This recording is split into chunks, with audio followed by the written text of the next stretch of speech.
और जो है आप सिर्फ हाथ को एक बार प्लेट में ले जाना है और एक बार मुंह में ले जाना है, ताकि मेहमान देख ले कि ये भी खा रहे हैं।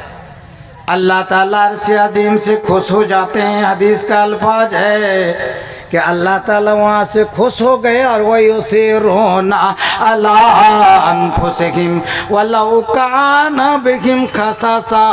ऐ मेरे नबी, हमारे बंदा और बंदी के अंदर, दुनिया के अंदर ऐसा भी है, आपके उम्मती ऐसे भी है, वो लोग खुद भूखे सो जाते हैं लेकिन मेहमान रसूल को खिलाते हैं। अल्लाह ताला समझ गए रात में मेहमान जो अबू तलहा मेहमान लेके गए थे, हो ना हो इसी के साथ ये मामला हुआ है।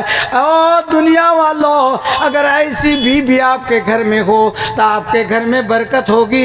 एक सही मुस्लिम की हदीस है, अल्लाह के नबी एक दिन इसी तरह आवाज़ और नसीहत कर रहे थे, दिन की बातें कर रहे थे, पेट में खाना नहीं पीना नहीं कुछ नहीं, कई दिन से भूखे प्यासे हैं। अल्लाह के नबी क्या आवाज़ नहीं निकल रही है। तब वो अबू तलहा क्या करते हैं, मजलिस से उठ के चलना शुरू कर देते हैं, जाके अपने बीबी को कहते हैं, ओ मेरी बीबी हलींद के सयोन, तुम्हारे पास कुछ हो तो दे दो। कुछ क्या बात है, क्या कारण है कि समय तो सौता रसूलुल्लाह सल्लल्लाहु अलैहि वसल्लम आरिफु फीहिल जुआ।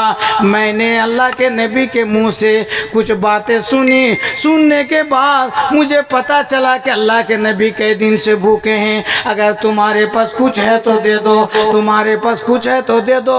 वो क्या कहती है अबू तलहा की बीबी, मेरे पास आधा किलो जौ के बराबर जौ है, मैं उसे पीस कर रोटी बना के देती हूँ। ओ जरा गौर तो करो सही, अपने खाने का चक्कर नहीं, मेहमान रसूल मेहमान रसूल मेहमान रसूल नहीं, अल्लाह के नबी के लिए खुद रोटी बनाते हैं। आधा किलो आटे की रोटी, कितनी रोटी होगी, वो रोटी लेके अनास वहाँ पहुँचते हैं। पहुँचने के बाद अल्लाह के नबी उसे देखने के बाद बोलते हैं, क्या बात है अनास, तुम क्यों आ रहे हो, क्या कारण है, क्या वजह की, किस लिए आए हो, क्या तुम्हारा वालिद साहब तुम्हारी अम्मी हम लोगों को दावत किए हैं?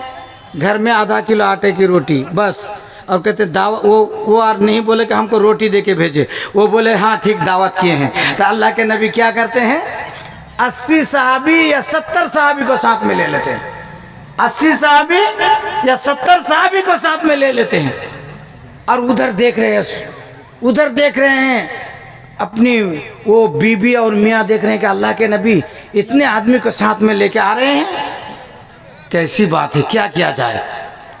तब जब ये बात हो रही थी, दोनों मियाँ बीबी आपस में, जो अल्लाह के नबी इतने आदमी को लेके आ रहे हैं और हमारे पास तो कुछ नहीं है, क्या किया जाए, हमारे पास तो वो रोटी के अलावा कुछ नहीं।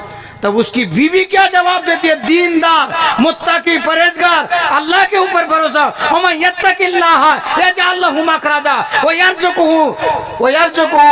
अल्लाह के नबी जनाब मोहम्मद रसूलुल्लाह अल्लाह ताला फरमाते हैं, वमन यत्तकिल्लाह यजअल लहु मखरजा, कोई अगर अल्लाह के ऊपर भरोसा करे तो अल्लाह किधर से उसका रास्ता निकाल देगा, व यरजुकुहु, और उसको कहाँ से खिलाएगा उसको भी पता नहीं चलेगा। अल्लाह व रसूल आलम, अल्लाह और उसके रसूल ज़्यादा जानते हैं। ये बात कहने के बाद वो अल्लाह के नबी साहबा के लेके आते हैं, बैठते हैं, और अबू तलहा को बोलता है, अबू तलहा क्या है तुम्हारे पास लेके आओ, बोलते रोटी है, रोटी लेके आओ, और रोटी है, कुछ नहीं इतनी ही रोटी है, कुछ इसको टुकड़ा टुकड़ा करो, और कोई चीज़ है, कोई पुरानी घी है, घी के लाओ, घी ला के इसमें दो, अच्छी तरह से दो, और इसको कपड़ा से ढांक दो, और 10-10 सहाबी को खिलाते जाओ, 10-10 सहाबी को खिलाते जाओ। अल्लाह के नबी जनाब मोहम्मद रसूलुल्लाह सल्लल्लाहु अलैहि वसल्लम की बात सुनकर अबू तलहा 10-10 सहाबी को खिलाते गए। खिलाने के बाद खुदा की कसम अबू तलहा कहते मैं भी खाया, घर का सब आदमी खाए। खाने के बाद वो कपड़ा हटा के रोटी देख रहा हूँ, देखे रोटी कितना है, कितना बाकी है, कितना नहीं है, देख रहा हूँ बर्तन में रोटी पड़ी हुई है, रोटी का एक टुकड़ा भी कम नहीं हुआ है। इस तरह की बीबी अगर आपके घर में हो जाए जाए। तो आप भी अपनी बीवी को, अगर इस तरह की बीवी आपके घर में हो जाए, आपके बहू अगर इस तरह की बहू घर में हो जाए, तो आपके घर में बरकत भी होगी, आपके घर में चैन और सुकून भी होगा। लेकिन आजकल हम लोग क्या करते हैं, शादी ब्याह कराने के टाइम में देखते हैं बिल्डिंग घर है कि नहीं, उसके पास 4 चक्का है कि नहीं, 2-4 ठो मोटरसाइकिल है कि नहीं, लेकिन शादी ब्याह के गरीब की बेटी को उठा के लाओ, तुम्हारे घर सुधर जाएगा। गरीब की बेटी को उठा के लाओ, तुम्हारे घर में बरकत होगी। गरीब की बेटी को उठा के लाओ, तुम्हारे घर में रहमत नाजिल होगी, बरकत नाजिल होगी। लेकिन आजकल हम लोग उस चीज़ की तरफ ध्यान नहीं देते हैं। किसी बंगला शायर ने कहा है किस तरह हम लोगों को शादी कराना चाहिए। भालो देखे बिया करो, विद्या बुद्धि ज्ञान, भालो वंश भालो घर भालो जे खानदान, जीवन सुखी होबे स्त्रीर गुणे, स्त्री হইল দুষ্ট জ্বলিবে আগুনে, সত্যি শান্তি হবে পর্দা নারী যার, দরিদ্র হইলে সুখ ভুগিবে রাজার। গুণ দেখে বিয়ে করিও রূপে ভুলিও না, মহাকাল যদিও লাল বাজার বিখেনা, দেখিতে সুন্দর বটে মহাকালের ফল, ভিতরে গুলোজ ভরা উপরেতে লাল। ওই মতো দুনিয়াতে আছে কত নারী, ভিতরে দুষ্ট মুচাল উপরে সুন্দরী। টাকার গদিতে থাকলে সুখ হইবে না, টাকার গদিতে থাকলে সুখ হইবে না, আর স্ত্রী হইলে ভালো দুঃখ হইবে না। যার বাড়িতে ভালো বিয়ে মেয়ে হবে, যার বাড়িতে ভালো স্ত্রী হবে, যার বাড়িতে ভালো বেটি হবে, যার বাড়িতে পর্দাশীল বেটি হবে, ওর বাড়িতে কোনোদিন অন্যায় হবে না। আর যার বাড়িতে পর্দাওয়ালা মেয়ে লোক থাকবে না, পর্দাওয়ালা বেটি থাকবে না, ফ্যাশন দেখিয়ে বেড়াবে, রং তামাশা দেখিয়ে বেড়াবে, সাইকেল চালিয়ে বেড়াবে, মোটর সাইকেল চালিয়ে বেড়াবে, ওই বাড়িতে কোনোদিন সুখ শান্তি হবে না রে, হবে না। ওই বাড়িতে কোনোদিন রহমত নাজিল হবে না, বরকত হবে না। সাত বাব্বাটা যদি খাটে, ওই বাড়িতে চেন সুকুন কোনোদিন আরাম হবে না। এই লেগে বলবো বিশ্বর লোককে, খবরদার নিজের মেয়েরাকে, নিজের বহুকে পর্দার সাথে রাখিও। মাথার কাপড় ভালো করে দেয় না, এটা কোনোদিন করিও না। খো আলমারা তো আওরাতুন ফায়জা খারাজাত ইস্তাসরাফা শয়তান।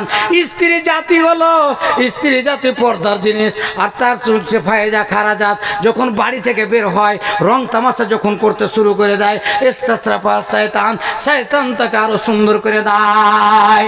এই লেগে বলবো বন্ধুরে, নিজের বেটিকে বরখালিয়া দিবা। 15 বছর বয়স হয়ে গেছে, 2 দিনকার দুনিয়াতে কিসের বাহাদুরি। আরে ছেড়ে দে রে নোংরা মোচাল, তোর হাতে পায়ে ধরি রে, হাতে পায়ে ধরি। জওয়ান বেটি মরে যাবে, জওয়ান বেটি মরে যাবে, মা বুড়ি বেঁচে আছে, কোনো ব্যাপার নাই। মত কাকু ছাড়বে না, মত কাকু ছাড়বে না। দুনিয়ার মানুষ রে, খবরদার খবরদার, দুনিয়ার রং তামাশা তোমরা মাথা থাকে না। দুনিয়াতে যদি মেতে থাকো, দুনিয়ার রং তামাশাতে মেতে থাকো, তোমার জমি পড়ে থাকবে, জায়গা পড়ে থাকবে, বাড়ি পড়ে থাকবে, গাড়ি পড়ে থাকবে। গাড়ি তোমার নয়, বাড়ি তোমার নয়, তোমার কোনো জিনিস তোমার নয়। তুমি ওই যে কয় হাত মাটির তলে কতখানি মাটি নিয়ে তুমি যাবে, আর ওই সাদা কাপড় বিনা, যতই বড় বাদশার বেটা বাদশাহ হয়ে যাক, যতই বড় বাদশার বেটা বাদশাহ হোক, ধনীর বেটা ধনী হোক, যতই বড় ডাক্তার ইঞ্জিনিয়ার হোক, যতই বড় এমএলএ আর এমপি হয়ে যাক, কোনো ব্যাপার নয়। মরণ যখন হবে, সাদা কাপড় ছাড়া কিছু যাবে না। तो मौत का के किसको डर है, आज हम इम्तिहान कर लेते हैं, समझे। सबको मरना है, और ज्यादा नहीं। आदमी तो ज्यादा नहीं है तो क्या बोलेंगे भाई, आदमी ज्यादा रहता तो कुछ कहते। कम से कम 10 आदमी हमारे हाथ में, ज्यादा नहीं कि ये करेंगे आप लोगों की। ये एक चीज मदरसा में 10 टका देके जाएंगे, यही आपके काम देगा, समझे, यही आपका काम देगा। और इधर उधर पैसा बर्बाद करके कोई काम नहीं देगा। मदरसा, मदरसा इस तरह की जगह है कि क़यामत तक, आपके कब्र तक वो नेकी पहुंचती रहेगी। और अगर आपका रुपया बैंक में जमा रहे, अलमारी में जमा रहे, घर में जमा रहे, तो क्या होगा जानते हैं, क़यामत के दिन वो रुपया आपका एक सांप बन जाएगा, अजदा सांप। 20 रुपया नहीं, मैं जो है 500 रुपया करके लूँगा 10 आदमी के पास, इंशाल्लाह 500 रुपया करके देगा। और 5 आदमी के पास 1000 करके लूँगा, ज़्यादा नहीं लूँगा। और सबको लेके, यहाँ हम लोग ही नहीं है, फरिश्ते हैं, अल्लाह के फरिश्ते, जहाँ भी कुरान और हदीस की बात हो रही है वो लोग आके दुआ करते हैं, समझे कि नहीं। हम लोगों से तो वो लोग भी दुआ करेंगे। तो 10 आदमी 500 रुपया करके, ज़्यादा नहीं 500 रुपया। अभी आप बीमार पड़ जाए, सिलीगुड़ी जाना पड़े तो 50,000 रुपया रात आपको देना पड़ेगा, ज़मीन बेच के हो, चोरी करके हो, डकैती करके हो, समझे कि नहीं। और अल्लाह के दरबार में, अल्लाह के दरबार ज़्यादा हम ये नहीं करेंगे, समझे। वो रुपया जो बैंक में